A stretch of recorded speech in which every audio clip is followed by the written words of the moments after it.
inspire, connect, resource, growing healthy churches is in relationship for God's mission.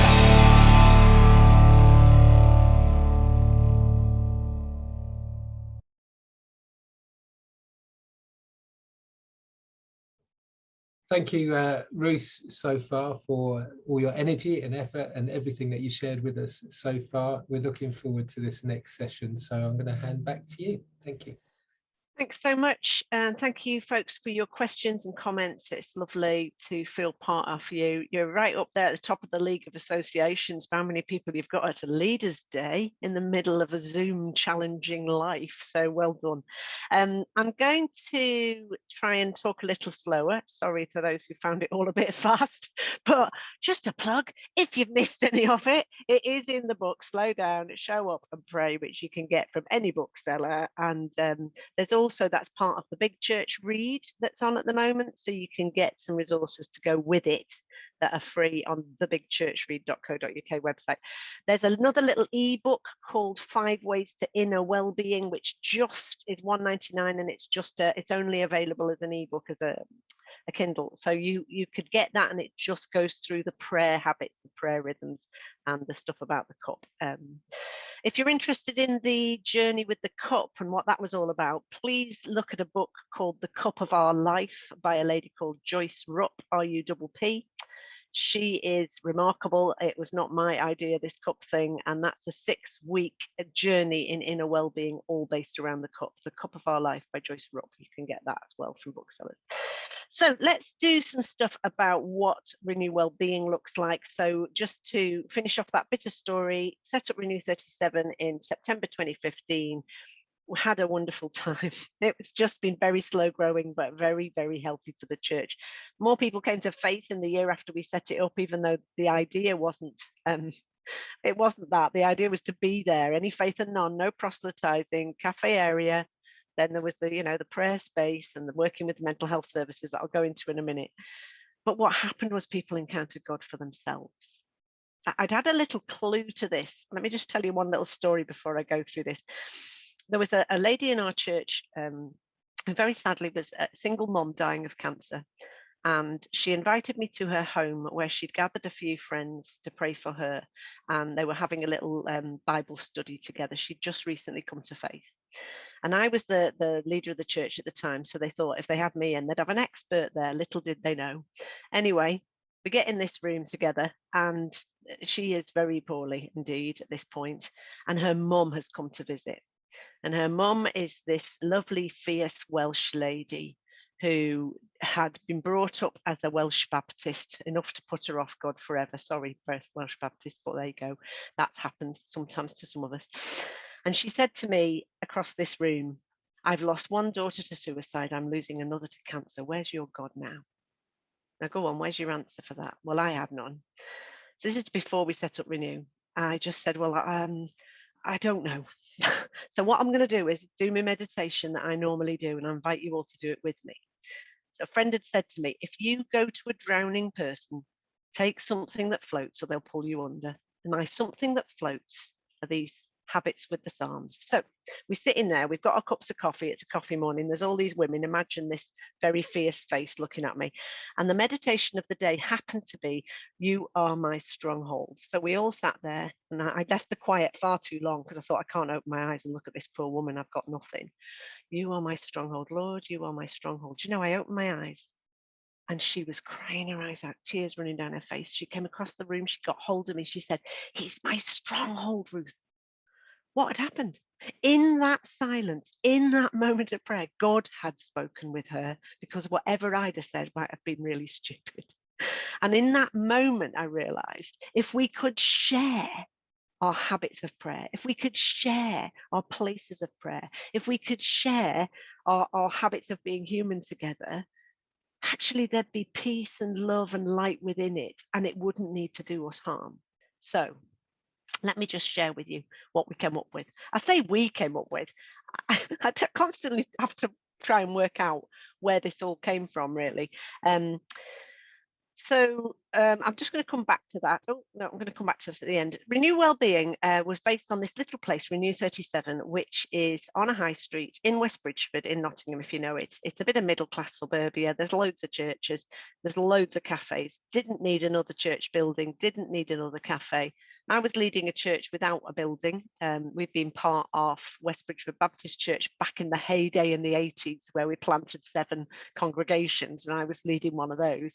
So I thought, well, do we need a church building or do we need some other sort of a building? And what at my heart was, where could we take what's good about a retreat centre, what's nice about my front room, but put it on the high street, what's fantastic about church community, but put it where anybody can join in.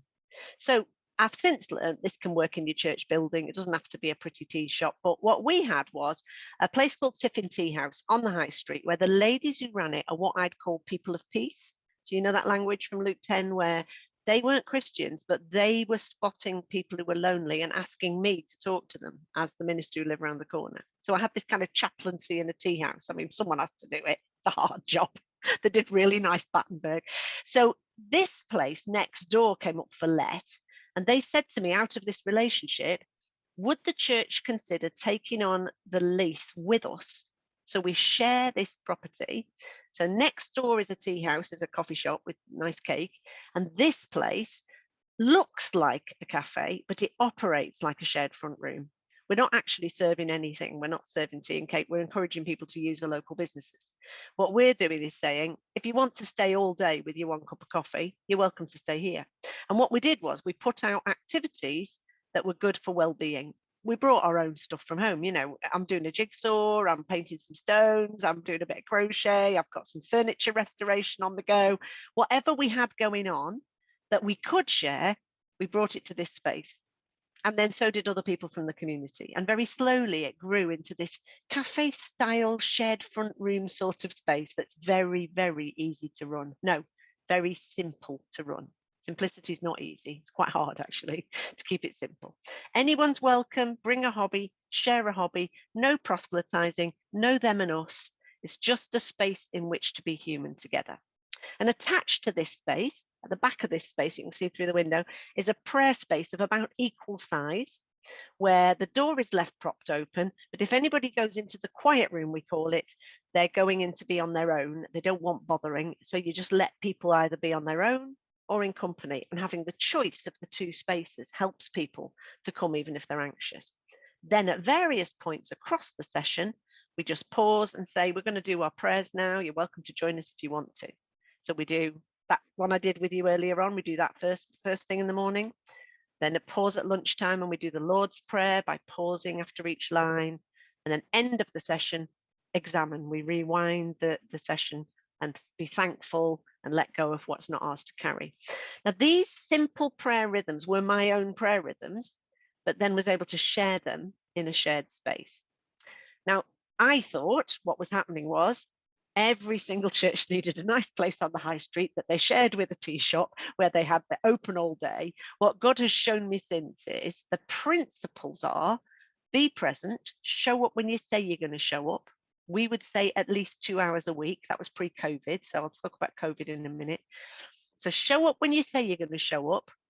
That will mean that your people who we call hosts, those are the people who are running the space. You're not on a rota, you know, you're going because you want to go for yourself. There is no them and us. We all need to attend to our well-being. But your hosts are able to welcome people into the space, make them feel at home, but then sort of dismantle the power dynamic. Does that make sense? You know, it's not, I'm going to serve you and I'm going to help you with your well-being. It is, we're here together. To anyone's welcome at any point in time, and anybody can share a hobby.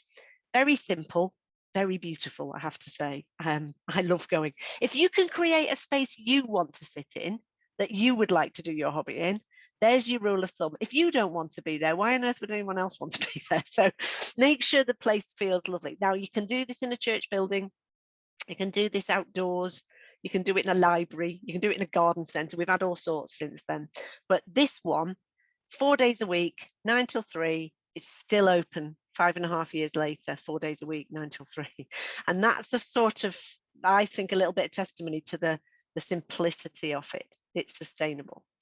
Prayer space, you then wander around the tables going, we're going to do some prayer now. You're welcome to join us, but you don't have to if you don't want to. And one of your hosts just stays in the sort of hobby area with people who didn't want to go through. And so you've got being present, show up when you say you're going to, being prayerful, keep the prayerfulness going the whole time. So you're not just pausing at the beginning and middle and end of your session to pray. You're modeling how you go between two spaces by saying, I just need to take a moment. I'm going to go and sit in the quiet. Because personally, for me, I couldn't be present to people a lot without just taking a moment to myself to take a moment to pray. And that's true for a lot of people, I think, just taking a pause. I actually think coming out of this lockdown, coming out of this pandemic, that would be a really helpful way to help people engage again with one another. This is how I believe I do church like this. Anyway, third P is be in partnership with mental health services. And I'll talk about that in a moment. And that was another thing that grew. So this is the first piece. 5.5 years ago, and then about a year later, it was obvious that other churches were saying, can you help us, Ruth? We want to do this. It looks simple. We can see it's done you good. People are coming to faith. How do you do it? So I started helping 1 or 2 other churches in the area set up spaces, and then realized I was going to make myself ill leading a church full time and trying to help other people set up spaces. So Cinnamon Network, who you might have heard about, we're doing a dragon's den. Oh, it was hideous. I had 6 minutes to pitch for £30,000 and to a load of dragons. And that was where, this is pioneers. Those of you are pioneers. If you want to do something, you have to just get on and do it. And then the little red hen principle is often your denomination will catch up with you later. But Cinnamon were able to say, I won half of it, 15 grand for you to start this charity. The trouble is I still had a church to lead full time. So the church, bless them, let me have part-time leading church, part-time setting up the charity. It was always going to grow, and eventually had to lay down leading New Life. That was the hardest thing I ever did. They're such a lovely bunch, and just take a leap. The money had run out from Cinnamon. We set up Renew Wellbeing 3.5 years ago. And once I set myself to just do that, the thing grew. Churches would ask me to come and help them. I'd just turn up. That was how it worked. I'd just drive there and turn up. And we got to 50 centres by lockdown in March 2020. And then I was gutted, of course, because I thought, that's it. They all shut. What was that all about? But God had a different idea. What he'd given us was 50 chances to try something that we now really need. We had 50 examples of how it works. And so we put the training online. We made a better sort of way to give this away than me running around the country like a loon. And I took on a team. God's given us the funding through the Mission Forum, bless them. So I've got coordinators for the North, South, East, West, for the South Wales. And we're in Scotland now as well, Northern Ireland and the Isle of Man. And so it's really lovely to have somebody a day a week in those places to be able to help churches. So this is what a Renew space is. Be present. Show up when you're going to show up. This is Renew 37 going on a bike ride. By the way, they did, I said, you can go on this bike ride after the session, but you must all sign a waiver to say you're responsible for yourselves. It's mostly for adults. We open these in the daytime for adults whose days are a bit long and empty for a variety of reasons. You don't have to have a mental health diagnosis to come. You can just be coming because you want to be there that day. So it's a really interesting way to be church. Just about to launch our training for doing this for young people and for doing this for children and families. That will be launched on the 5th of June by Sarah Fagredo, who some of you might know, and that will be at our family day that we have on the 5th of June. Get in touch through the website. You're welcome to come to that, hear that training. But we really encourage churches to start with a simple space that's just for anyone who's around in the day, and just do it for a couple of hours, just for a session, see how it works, grow from there. Be present. Loads of activities you can do, just whatever you seem to fancy, basically, whatever's going on. Keep it simple. Signposting on, so you have lots of leaflets or information for how to signpost to other services so that you are not trying to do more than showing up, get the kettle on, do your prayer, do your hobbies. That's all the church needs to offer, because otherwise we'll get out of our depth really quickly. We'll start doing rubbish mental health care on the cheap. So sustainably be present, show up, when you're going to say you show up, and actually being present. You know, if you're hosting it, sitting down yourself and joining in, not wandering around helping the poor people. This is really different. It's really hard for leaders, I'm just saying, because we're so used to running stuff. Be present. Second principle being partnership.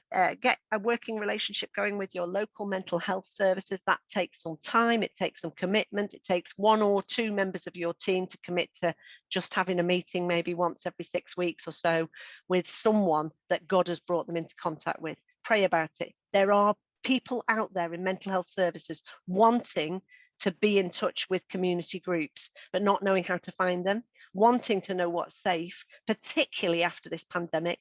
They'll bite your hands off for a very safe place for people to go. It's called social prescribing, in case you've not heard that term.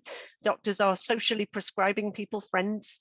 I don't know how they do that. I don't know how they know what's safe. You wouldn't prescribe a drug if you haven't tested it out. But what we're doing is socially prescribing groups. What we can say is this has got Renew Wellbeing stamp on it. We've got a training process. We've got a review process. If a church is doing Renew Wellbeing and our name is on the label, we'll take our name away again if we don't think it's safe. So mental health services like partnering with this because they know that that church is in a safe. I'm not saying nothing's 100% safe, is it? But as far as we are able, it's a bit of a smart mark. Your partnership with mental health services is such that you invite somebody to come and have a look at what you're up to and say, you know, if you feel that you can signpost people into this, that'd be great. Also, please, could we signpost back to you if it's more than we can offer? So if somebody's needing more help than we can offer here, please, could you take us seriously? No. So that signposting goes both ways. Partnerships, the lady here with the curly hair, Rachel, if you read about her in the book, hilarious, because she's an atheist. She's a rubbish atheist. She's agnostic now after 5 years of my friendship. It's great. I'm a bit slow, but it's going there. She loves Renew, loves it. As an atheist working in mental health services, she said, we don't know where to signpost people to for their spiritual health, but we do need to. So actually being able to know where you can signpost people. She helped us from the beginning to set up our safeguarding procedures. She helped us by sitting at table and talking to people off the record. I am praying for Rachel's in every mental health council team. They don't maybe exist just yet, but they could and should. They don't have to be Christian to understand what we're doing and partner with us. The other people in this picture are people with lived experience of mental ill health. They are your experts in the room. They've often had the least honour taken. We've patronised them at best.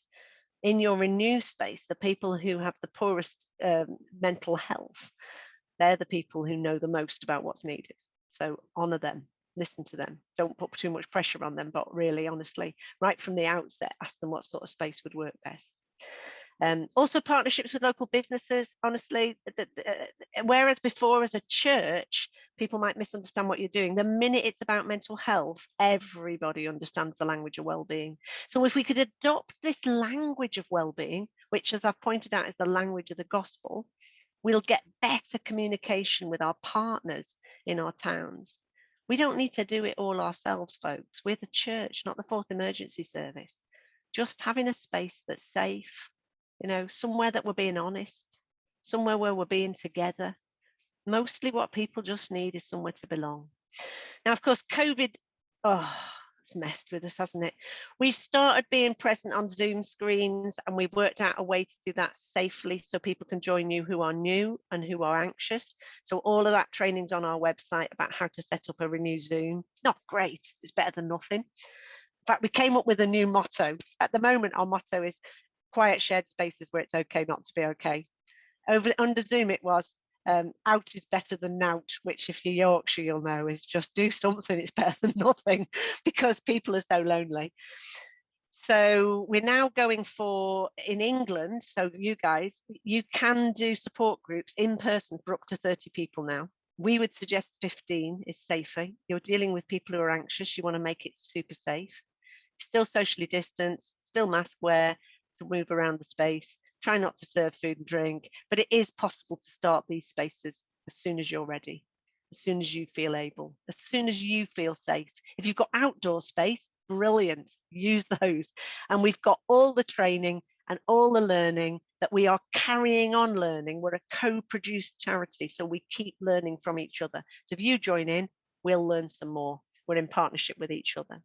And of course, that third P, be prayerful. This is the prayer space at Renew 37. Keep your prayer space open the whole time that the busy space is open. So this prayer space is the heartbeat of the place. The prayer space is the first thing you get going on. This is not a cafe for people with mental illness where we pray before and after. And that's the problem during COVID that's made my heart hurt, is that we've had to shut our prayer rooms so people aren't moving around too much. And we haven't had those 2 space options. And so we've done the best we can. So we've gone, bring your hobby, bring your own hobby, stay in your place, in your little exam room table, you know, all on your own. And we're going to pray at this time and this time. So if you want to go home before that. So we've generally put the prayer at the beginning and the end and given people an option not to be there for it. Because I think for people who feel they're being coerced into something, we can be manipulative without meaning to be, even with the gospel. So letting people choose to join in with the God stuff. I think God's everywhere in the whole place, of course he is. But when we're saying to people, we're going to pray now, you can join us, it gives people the option. I'm actually saying to our centres now, get your prayer spaces open as soon as you feel safe to do so. You might have to do extra cleaning, you might have to have different ways you might have to use larger spaces or outdoor spaces for your prayer space. But please don't forget that this is not a quick prayer for the Christians at the beginning and the end. Prayer is the heartbeat. We want people to learn to pray. We're not taking people off into this room in 1s and 2s to pray for them so that they will feel a bit better, because then they'll become dependent on us. What we're doing is saying, this is how we pray. Please pray with us. One of the saddest things I think I've found is that churches who have a look at Renew Wellbeing and wander off, and I don't mind if they do, it's usually because of the prayer thing that they wander off. Not doing cafes, not doing stuff with mental health services. We have lost our primary language, folks, with a people of prayer. We don't need to be embarrassed about it. And we do need to put it at the forefront of what our offer is to our communities. Places of prayer. People want to pray. The ladies who run the cafe next door learnt the Lord's Prayer because they thought they had to, so they could join us at lunchtime. You don't need to learn the Lord's Prayer. Only one person has a bit of paper. You don't even need to be able to read. We've made it really, really simple. And what we do is we say the same words at the beginning of each session, you know, just a word or a sentence, please. Feel free not to pray out loud if you don't want to. And we keep saying that for the sake of the people in the church, as you know. And the learning goes on as you do it. You don't get it perfect and then do it. You start and learn as you go along, which is why we build in this review process with you so that we can keep learning. It is okay to fail. If we don't, have a go. But honestly, your prayer spaces, so beautiful. For me personally, this prayer space is life and health to me. And when I had to leave New Life to get out of the way, basically, when I set up the charity, it felt right to get out of the way. It's nothing worse than a ministry who hangs around too long, is there? Sorry if you're that person, but I really miss this prayer space. I feel like I need to give them their head and do it their own way. But this place, I would come in at the beginning of the day and just sit in there and soak in the presence of God. And then during the session, if somebody started telling me some great tale of woe, thinking she's the minister, she will know, I'd go, I'm so sorry that's happened to you. Here's the number you might need to ring for some help. I'm going to go and say a quiet prayer for you. You're welcome to join me. I wouldn't even pray out loud. I'd just sit quietly. And then shall we do that jigsaw? So do you see how I was like cutting off any dependency on me, because I've been there. I spent years trying to fix people. It made me ill. So actually saying, this is how we live. And why would we not offer our prayer habits, our spiritual habits, as well as our help and our cups of coffee? People want to know, what does it mean when you say you pray? It looks like this. So just really commend that to you as a this place too, for people who don't pray, they've loved the quiet room. So one lady lost their son to suicide, sadly, and I've done the funeral for this little lad who I'd taught actually when he was younger. And she came along to this place with the rest of her family because fortunately we just opened the Renew space after Matt died, and it just happened to be, that was the timing. And so she and her other son came along, and he was very autistic, and he'd spend a lot of time just sitting in this quiet room because that's all he could cope with. Do you know, I came in there one day, 16-year-old lad, not Christian. And I taught him, so we went, Mrs. Rice, because he wouldn't call me Ruth. Mrs. Rice, is it all right if I'm writing these psalms? And I said, sorry, what do you mean, Tom? He basically got his Gideon Bible that he'd found. I'd never pushed the God thing with them. I just knew they needed a space. He'd found a Gideon Bible. He liked the Psalms, and he'd begun to write his own. And they were so beautiful. Honestly, it makes me weep to think of it. His mum sat in that prayer space whenever the conversation turned to, oh, have you got any children? She just couldn't cope. So instead of going home and never coming back, she would just go and sit in the quiet room till she could hear it change, which is why I suggest your prayer space is adjacent to, open to, so it's not completely quiet, it's not tucked away, it's not upstairs where no one can find it. If you haven't got two spaces, just have a corner of the room designated quiet space, because it gives people the option to get out of the way. Anyway, she painted that picture that's up on the wall up there for us, and doesn't come anymore. She didn't particularly come to faith, but what she said to me was, Ruth, I think that place saved my life. Now, if that's for one person who's struggling now with grief and loss, and there will be loads of people, won't there, in your community who've lost loved ones during this terrible year and a half and haven't been able to grieve, surely that's worth opening a quiet room for, if no one else. We often say our economy is the economy of one. Jesus went through Samaria, John 4, for that one woman at that well.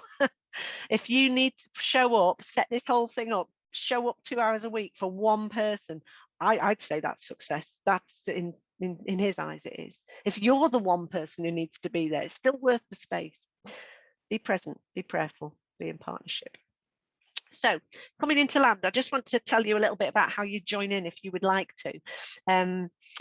You connect through looking on our website, renewwellbeing.org.uk. You'll see all the stuff on there about how to connect. I've used the 5 ways to wellbeing. Look, how clever is that? Learn by joining a webinar. So we've been running ever since the first lockdown. Every Monday morning at 11 o'clock, we run an introduction webinar that's pretty much what you've just seen. So that, but a bit slicker, in an hour. That's the webinar, the introduction to Renew Wellbeing. So on the back of this, you can take it forward and carry on with the training, or if you want to bring some more folk from your church, just book into a Monday morning. We're going to keep doing those forever, I think, until people don't need them anymore. Once you've done the webinar, then you register with Mandy. It's on the website, her address, her email address. She's our admin, and she will give you the password for the resources page of our website. On our resources page, there's loads of stuff because we share good resources, but there's also 3 training sessions. So a little video I've recorded and a PDF of questions for you to do yourselves. The idea is you help yourselves to that. You do it as a team, as a church team.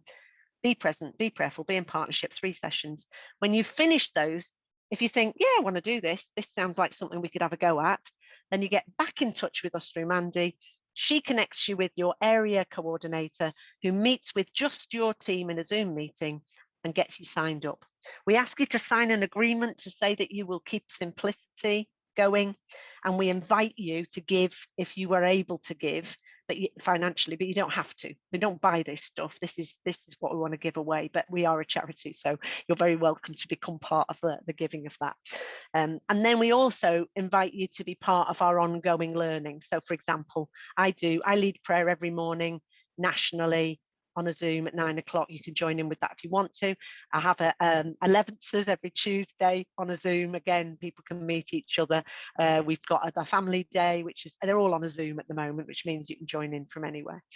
So that's how you join in. The book Slow Down, Show Up and Pray has been out since January, gone to reprint already, which is really exciting. It contains the manual of how to set up a centre, plus a load of stories in there of other great things that are going on. And just these to think about as you go into your groups to discuss, as well as the questions I've given you. If you're thinking about your own culture in your own church, here's a few P's to think about. Towards a wellbeing culture in your church, if you want to do Renew, but it might be you want to go a different route. Think about prayer and the place of prayer and how prayer is made available and how easy that is to join in with. Think about your rhythms of prayer that hold people in a steady, beautiful habit when they're not feeling okay. Think about the people that you already know who are struggling, who are your experts, and the people you know in your community who are your partners, and start a conversation with them. Ask them, don't assume.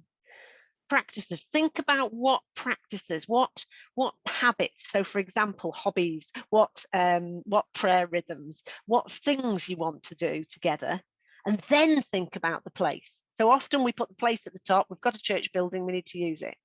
Maybe the place to do this is your church building. Maybe the place to do this is a cafe on the high street, an open park.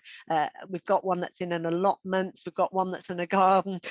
So, you know, these can be wherever God leads you to. I think church buildings are not bad actually at the moment. I can't believe I'm saying that. I'm not a big fan of church buildings, but I think you can socially distance well within bigger spaces. And I think some of our buildings are now a gift to our communities to be gathering spaces. And then have a plan for you know, your teaching and preaching programs about how you're bringing mental and emotional health to the forefront of your thinking. Really commend to you, there's some other fantastic charities. We love Sanctuary Ministries. So Sanctuary, if you look up Sanctuary, you can see them on our website. We partner with them. They've got an 8-week course in mental health, which is free, and it's brilliant theological, psychological, sociological thinking with videos you could use in your small groups. There's Kintsugi Hope, there's Mind and Soul Foundation, there's others that we work alongside. We all work together, we meet up together frequently, we're not in competition with each other. And if you don't like Renew Wellbeing, I'll point you in the direction of something else, but please do something about mental and emotional health. I don't think we can afford not to, for our own sakes and the sake of our community. So into your groups for, what are we on now? Just under 15 minutes. So back at 12 for feedback. So we're going to go back into your breakout groups, and there'll be some questions for you to think about your own cultures of wellbeing in your churches and what you might like to do. Again, questions for the feedback into the chat box as you do that. That would be fantastic. Thank you.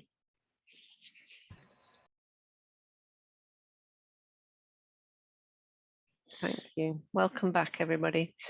So yes, please feel free to use the chat box right now with any questions you've got about what I just brought there, any feedback from your discussion groups, anything that's come up that that was confusing that I said or that I haven't mentioned or helpful, then please use the, just make use of the chat box to do that.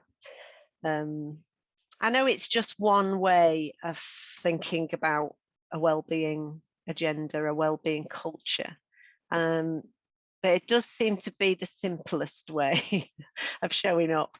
You know, we've done so many programs, haven't we, for so long. Is it Milton Jones who says church is a bit like a helicopter? You don't want to get too close in case you get sucked into the rotors. So that is not this. If it's not good for your well-being, stop doing it, because you're going to be damaging everyone else. So Susie's just asking how easy it was to introduce the change of culture to my church away from doing to being. Not easy. Yeah, long and slow. I think, to be honest, we started with lots of silly things that we tried doing that didn't work very well at all. We hired a community hall that had no windows, a big box of a thing. It was horrible once a week. I got grumpy with people about not praying enough, and you know, we tried lots of things before we came to this. I suppose what I'm saying to you is this has now been tried in 50 different places, and so it's easier on every time to introduce something that already exists to a church.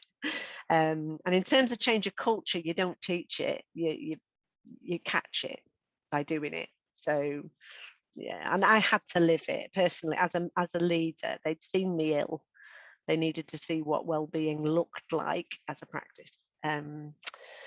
Space where vulnerable people are drawn to is their training for dealing with things when they get difficult to relate with police, John's asking. Do you know, it's really interesting. Everybody asks that. In 50 centres in 5 years, there's been 2 occasions where anything even got slightly sticky. I've had more than that in a normal church service, because people aren't dangerous. And if you set your values right at the start, these spaces are the safest things you'll ever do as a church. However, yes, there is training, and yes, we do liaise with the police, and yeah, all that's there. Your safeguarding, your risk assessment, it's all done as part of the training. But actually, reality, if you get a quiet shared space full of prayer, and you're not actually offering anything, people kick off with their mental health to get attention, to get help. If you're offering them your attention just for being a human and being alive, they don't need to behave badly to get it, do they? So most people, it's about that, that stigma attached to mental health means we feel like we're going to get loads of antisocial behaviour. It has not been our experience.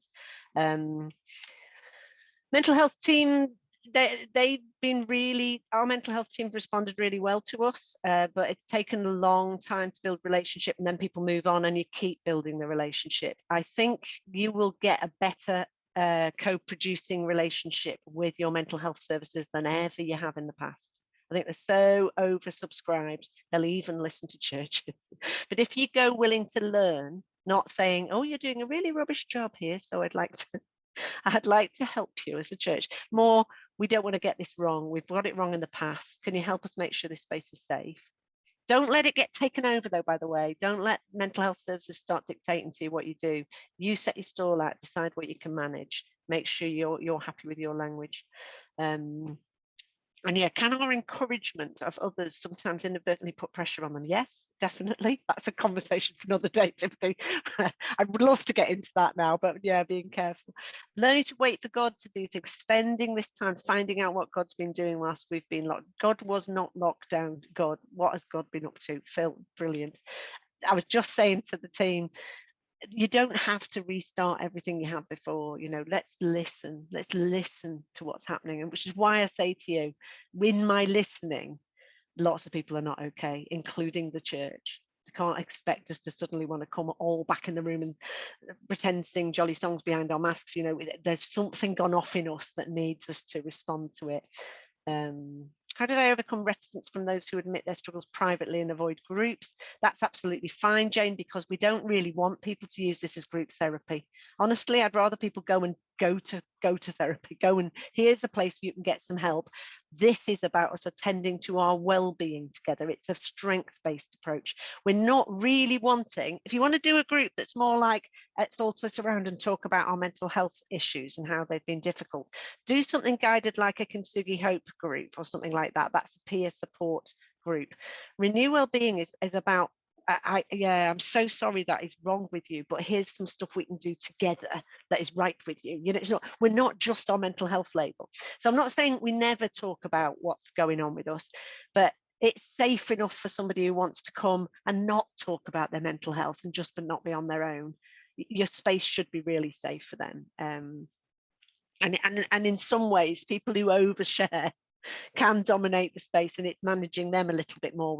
We talk about the activities, to be honest. We talk about what's on the tables, and we bring the things that are troubling us into the prayer space and leave them with God. So we're not trying to fix each other. We're certainly willing to listen to each other, but it's not group therapy. So we've just advertised a COVID craft day for our community in August, which could be a springboard. But yes, that's Ian. That's absolutely doing things together. It's not just so that we can get a conversation about Jesus going on. The doing in itself is good for our well-being, and he is present within it. So actually, there's a man who comes to one of our spaces. He just goes to the same table. So the way you set the space up can really help people to feel safe. So we always have the colouring in, and we always have the jigsaw out, and we always have like something made of wood to sand down, repetitive type things. And then there's maybe something to learn. But the guy who comes in, he sits at the colouring in table and he just colours and he watches, and then he goes home again. He's never joined in with any conversation, but he's been coming for 5 years, and he's not on his own anymore. He's known by name to us, and that's okay. That is, he says, is good for his well-being, just to be there. So yeah, see what springboards off that in. Keep it simple.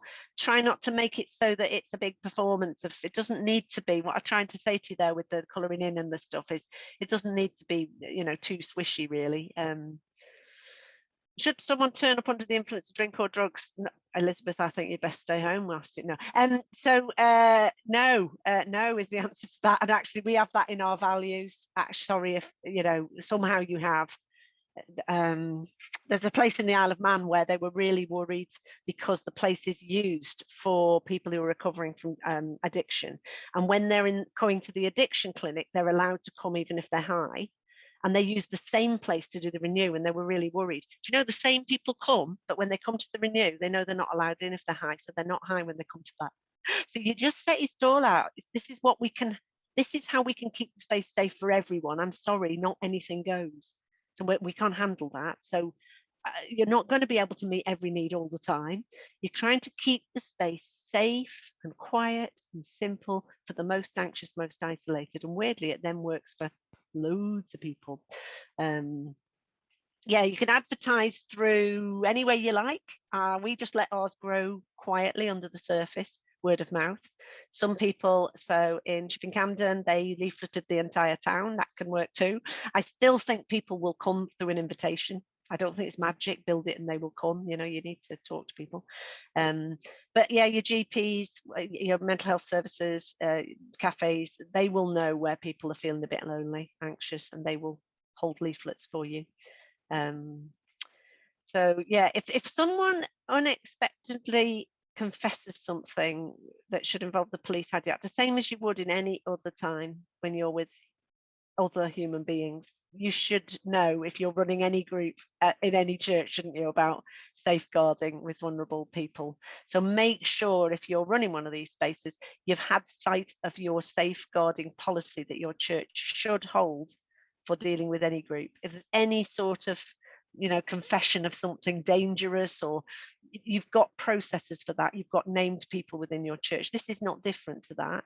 And we push it back to the church to say, make sure your safeguarding policies cover this, because it's not different to any time you're together, really.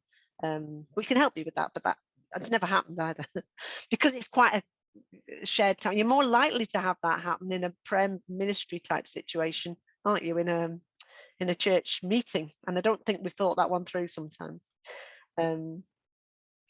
So how do we join in with existing groups and maintain our Christian input? We'll just make that our last one here. And should we?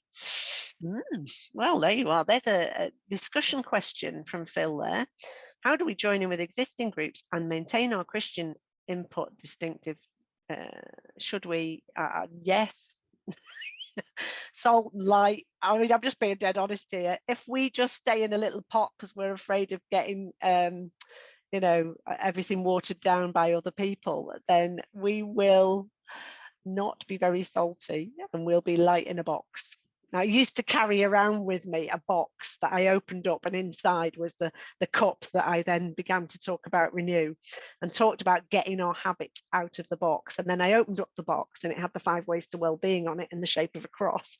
And I just think there's something about now we're out, we're not back in our little boxes, are we? Let's work out how we can at least do some of our stuff distinctively, but in community where people can get at it. And yeah, I understand what you're saying, Phil. When you're talking about mental health services, they've got a very different understanding of well-being and stuff, but not that different.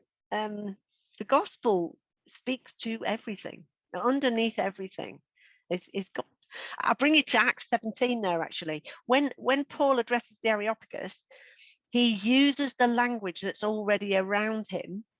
So, you know, if you look at Acts 17, in him we live and move and have our being, when he says that to them, that phrase, in him we live and move and have our being, actually related to Zeus. That was a poem about Zeus, and he was reappropriating it to talk about Jesus. I think we are reappropriating the language of well-being to say, we think this is about shalom. We think this is about God's presence. But we want to learn to be in a language space where other people can also share what they think. So yeah, brilliant. Great questions. Kept us going there. Let me just read you this poem that is the first thing I ever wrote that was my dream. This is my dream over you guys as well as you think about Renew Spaces or what you'll do about well-being.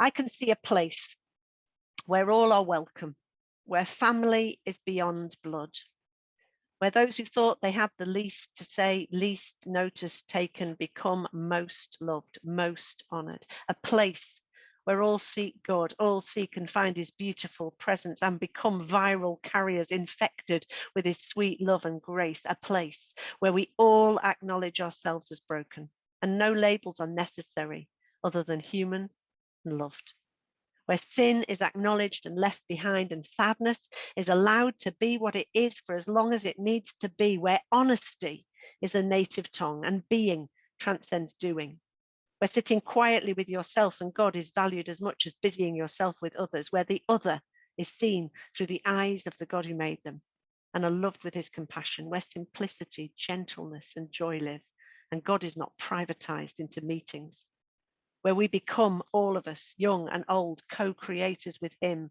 of small things of beauty and large systems of justice, of little works of art and big works of courage, a place to dream, to imagine, to dare, a place to rest and pause and be, a lump of yeast of kingdom life, carrying the DNA of Christ to every home and workplace, a quiet, shared space where it's okay not to be okay, where being present, prayerful partnership breeds hope and love and peace, where one place becomes many places, a web of well-being across a nation. I can see a place.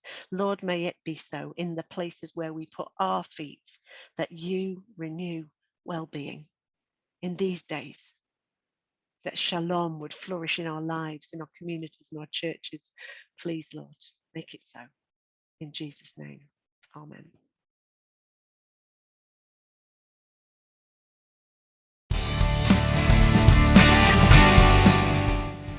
Inspire, connect Resource. Growing healthy churches. is in relationship for God's mission.